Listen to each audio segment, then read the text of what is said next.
Evet, Lisa'dayım. Hayır pardon, ben favorimi geri alıyorum. Benim favorim bu gece bu elbisedir. Bu elbise Sezin Karameşe elbisesi değilse nedir? Şimdi aklınızı gözünüzü kapatın, deyin ki Sezin Karameşe Emmy ödüllerine gitse ne giyer? Herkesin kafasında aynı bu canlanıyor mu canlanmıyor mu? Aşağı yorumlarda yazın. Evet, canlandığını biliyorum. Gördüğüm en güzel elbiseler, bildiğin pamuk şeker gibi görünüyor.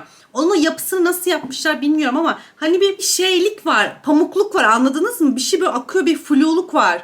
Harika olmuş, harika yapmışlar. Ya gerçekten bayıldım ve ötesi. Sadece pembesi çok sevdiğim bir pembe tonu değildir. Ben daha ya çok şeker bir pembe severim ya da çok koyu bir pembe. İğrenç su. İkisi de aynı şey muhtemelen. Nasıl bir pembe sevdiğimi şu an anlatamıyorum. Şurada bir görüyorum bir pembe ama onu size şimdi kalkıp gösteremeyeceğim. Çok tercih ettiğim bir pembe değil. Yine de bu kızı kim giydirdiyse bulacağım. Doğum günümde beni de o giydirsin. Parası neyse vereceğim. Hayata bir kere geliyorum. What do you think about Lisa's outfit? Do you agree with Sezin's thoughts? Feel free to share your opinions in the comments.